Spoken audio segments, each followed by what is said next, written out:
This is Arua Regional Referral Hospital. It serves a large catchment area and quite often faces a patient overflow.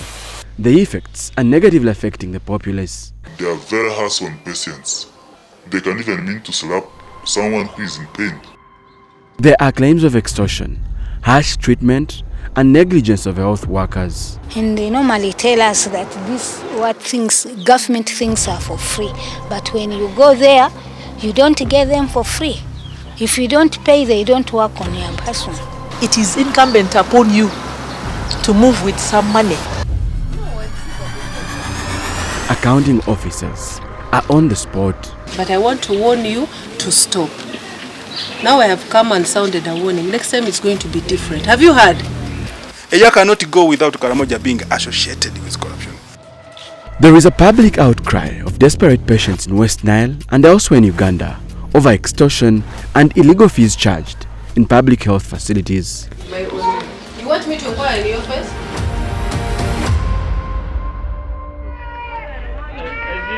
In this maternity ward is a cocktail of emotion, joyous and miserable moments from new and expectant mothers as they deal with the harsh realities of extortion and negligence. It took me like 1.5 days for them to attend me after paying for them 20,000 shillings. This is Onzima, not his real name. He and his wife have just welcomed a new band of joy. It is a baby girl. Both mother and baby are fine.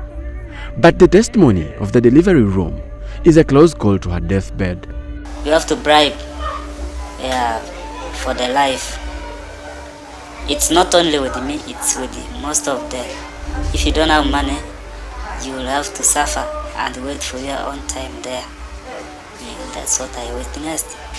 And also, when you are going for operation, they will ask for money. You have to give them another 20k for them to do the job very well.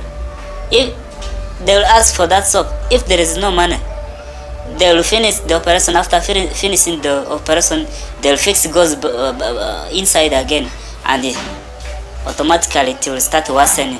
When they like discharge you, it will start worsening again at home. Onzima claims that midwives here didn't attend to his wife for a long time as she languished with labor pains. He had to pay in some money so as to get the medical workers' attention to her wife. Their challenge is only the money. Though they are paid for what they are doing, they still need more and more money. This experience is not unique to him.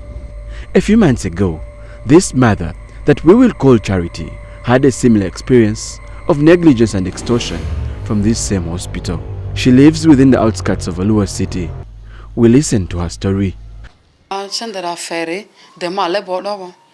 gave them the money before delivery when I was in labor pain. They gave me the medicine I took. Then after that, the nurse came back, asked for money. I gave her 10,000. Then after that, she disappeared. Her narrative only paints how worse the situation is at this hospital. She claims to have paid off a nurse so as to get medicines to induce her into labor pains, but this didn't save her the negligence of the health personnel. She was left by herself on the delivery bed, and it's only well-wishers who helped her deliver her baby. So the nurse was just standing next to the table. Then from nowhere she came and slapped me. Across the West Nile, there are multiple complaints against medical workers from patients of extortion, absenteeism, and negligence. Most of these complaints have gotten onto the desk of the Inspector General of Government. The Deputy IGG has paid an impromptu visit to Silio Health Center 3 in Telego District. We tag along. In here, it's an absolute failure of health management. The unsuspecting mothers here are asked for a fee of 5,000 shillings for mama kits. Now, when they pay you mama kit 5,000, what does it do for you? What does it do for you? It's not enough for you to, deny in my face that it's not true, not true. You know that it is true, but what does the 5,000 do for you? The IGG put these medical workers on the spot over allegations of extortion for a service that is catered for by the government. When are you supposed to give mama kids? We give those items which are Where's used the money at they first. gave you? They didn't give me money. You can inquire from them. I don't want to inquire from them intentionally, but I've already inquired in my own way. You want me to inquire in your face? Me, I didn't get money from anyone here. Mama kits are issued free of charge at all government hospitals to pregnant women during antenatal care attendance. However, shameless medical workers are selling off these kits to vulnerable and unsuspecting mothers. Really? See a mother in pain who does not have money and you still must extort from them for services that are free. Services are for free is just lip service. Medical workers here do not subscribe to this analogy. I think during COVID, some health workers came up with fees they called risk fee. That because COVID was a very risky disease, they were charging people illegal fees like risk fee, which has gone on up to now. And there are so many reasons why that has happened. I think one is because generally in a country, we're a country that is corrupt. And health workers, but in Uganda, that is corrupt. So they're not any different from the rest of Ugandans. So based on that, there are so many issues that have come up, of course, including the charging of fees, including things like selling medicines to citizens, which should be free and are supplied for free.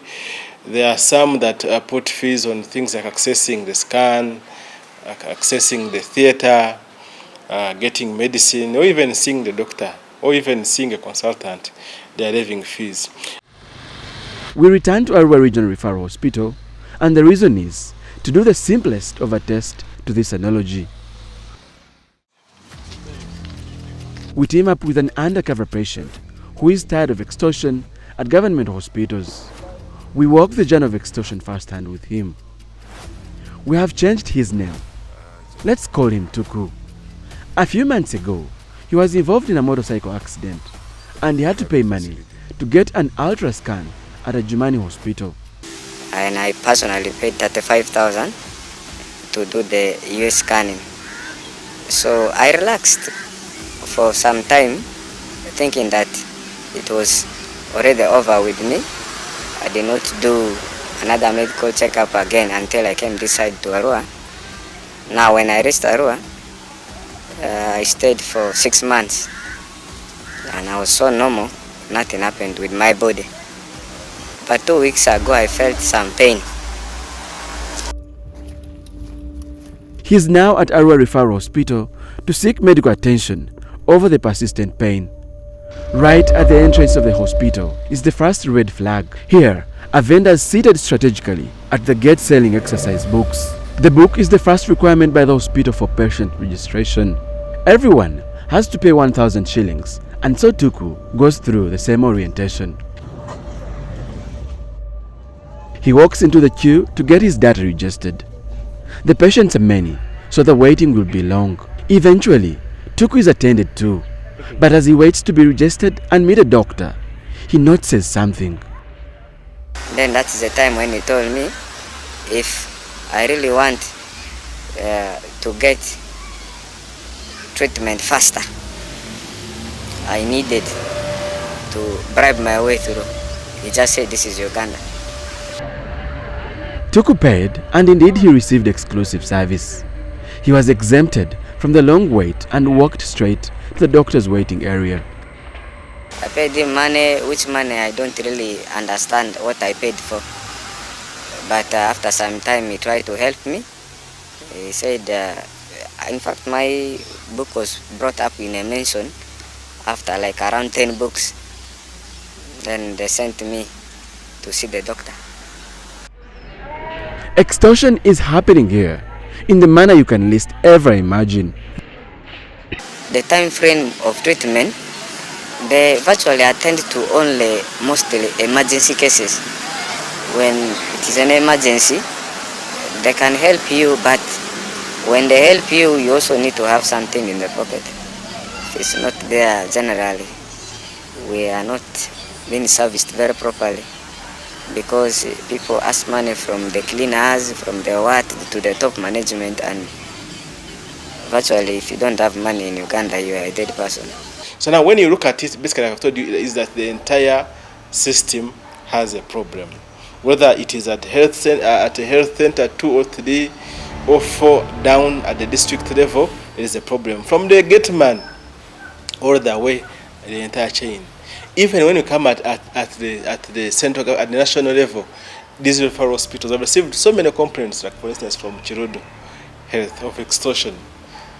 And sometimes us ourselves, those staff or partners, have gone through these experiences. You take a patient and you struggle basically to get any kind of facility or service. So the corruption there is irrespective of level, it's irrespective of status, irrespective of whatever. I think it is the entire system that has a problem that has to be addressed. This is extreme decadence from the medical workers who have turned into extortionists from the sick Ugandans. This habit seems far from over. We take you back to Onzima, the father we met earlier. He reveals something integral in this investigation. Workers here have coded different names and words to indirectly ask for money from patients. Okay, they will not come direct to you. If you are forcing yourself for them to attend you, they'll just say, "Do you have soap for me? We will listen in again. Do you have soap for me? Do you have soap for me? Do you have soap for me?" The word is soap. It's the language medical workers here are using to extort money from unsuspecting patients. The hospital administration is cognizant of these allegations, and they claim they have systems designed to address them. We have been able to ensure that yes, there is access to the different levels of administration in the event that a client, a patient, or their caregiver has concerns. These are in multiple prongs. One is what I mentioned, that the numbers of the leadership, the institutional leadership is available to be reached for concern. The office of the hospital director is also open, and a person can walk in and present any verbal concern or written concern, and we have often received some that we have used to follow up and verify and look into the concerns. More needs to be done beyond providing phone contacts. We walk out of a rural referral hospital with more questions than the answers given. We catch up with a women group that is carrying out community sensitization on health rights to counter poor treatment and poor public service delivery. We now need to, empower the local people. Should that happen to you, please report immediately. Because should you first go home, you go and talk about it with your auntie or your husband or your what? Tomorrow, should you come back to this facility to report, they'll say, that is a lie. Or else you'll come at a time when this person who asked for something from you is not on duty. The only thing here is to empower them to know their rights. That if I come to this place, I'm supposed to get ABCD. Unless if it is out of stock, that we do understand. But having it there, things like gloves. How do you send poor people to go that you bring gloves first? What happens to national medical stores? Why are they not producing those gloves? What went wrong? You see, even Ministry of Health does a lot. You see, they send things, they say, we are sending, they have everybody now, especially in the security system. They are the Obapisos, the Gisos, the whatevers, they call them so. Those people are there to, to follow up these, they follow up government programs, including this. Mothers here are also keen to share their experiences with us. If you are sick, you go to these people. The first thing they ask you, do you come with your sister? Do you know the sister they are asking for is money? Another word to our vocabulary, sister. Sister meaning the money to pay off the medical workers. If you don't have money, they will tell you, we are not going to work on you. Go and bring your sister first. You think we work here, who's going to pay us? They don't even appreciate that they were being paid by government, but they still ask for money from these sick patients. Enough of the new words. It is incumbent for the powers to be reined in. Let's look for our sisters elsewhere. We hit the road to Moroto in the Karamoja region. The populace here is in abject poverty, with Uganda Bureau of Statistics indicating that 60% of the people here live under the poverty line. This has not exempted them from the long arm of corruption across the country. First look at how much government has been sending vis-a-vis the poverty level and the levels of corruption. A year cannot go without Karamoja being associated with corruption. From OPM, billions of money. A lot of actually, corruption scandals here. If you are to do forensic audits in all departments, almost all, if not everybody, might be associated with the corruption index. Karamoja and Corruption Coalition is in the fight against corruption in this region. And in the line of service, they have had similar accusations against the health sector in the region. People have been reporting that, for example, I was in the health unit, they charged me some money. I lost somebody and I had to pay money to get the dead body out of the mortuary in a government hospital. Even in Moroto hospital here, if you go to the grassroots and ask people, there are people who are paying for the service. Really. So, don't look at only big millions, but yes, even if it is the 2,000 in a government hospital where I'm supposed to get a free service, and I'm paying. That's also type of corruption, even if it is 500 shilling. Dr. Ayubu Mukasa makes a huge accusation. Moroto Referral Hospital is eating off dead bodies. This is a new extreme. Our team heads to Moroto Regional Referral Hospital to verify these claims. We speak to several people who affirm their claims but feel insecure to speak to us on cameras. However, the hospital director is not afraid to speak to us. In this place, I would say that if it is there, it's very minimal, because first of all, the people are very poor. The moment you start soliciting any bribe or something like that, they will report to you. They will report to me. And okay, there's maybe some issues here and there where somebody has picked a few coins here and there, but they report. We can report to you indeed that the officers at the mortuary are eating off dead bodies. Yes, one of the monitor reported that he lost someone and the dead body was taken in the mortuary. And at the end, and then he had to pay to retrieve the dead body. So we had a district interpretation forum, and when Uganda verified, it came out. But this is one person.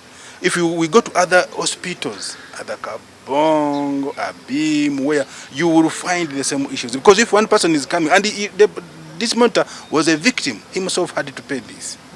No, that one doesn't happen here. That one, at least, there is nothing like that. You'll even ask them, those people there in the mortuary, whatever. Only thing is that actually our mortuary is just, for lack of another word, but it's not what we call a mortuary. It's not a deserving mortuary for any person to be put there. Even if somebody is dead, he deserves dignity and respect. So I think really that is the level of moral degeneration we have gone as a country. And I've told that what happens in the health sector is not any different from what happens from society. Corruption in public service delivery harms innocent citizens and violates their right to health. Challenging it requires concerted efforts from different stakeholders to promote transparency and challenge entrenched interests.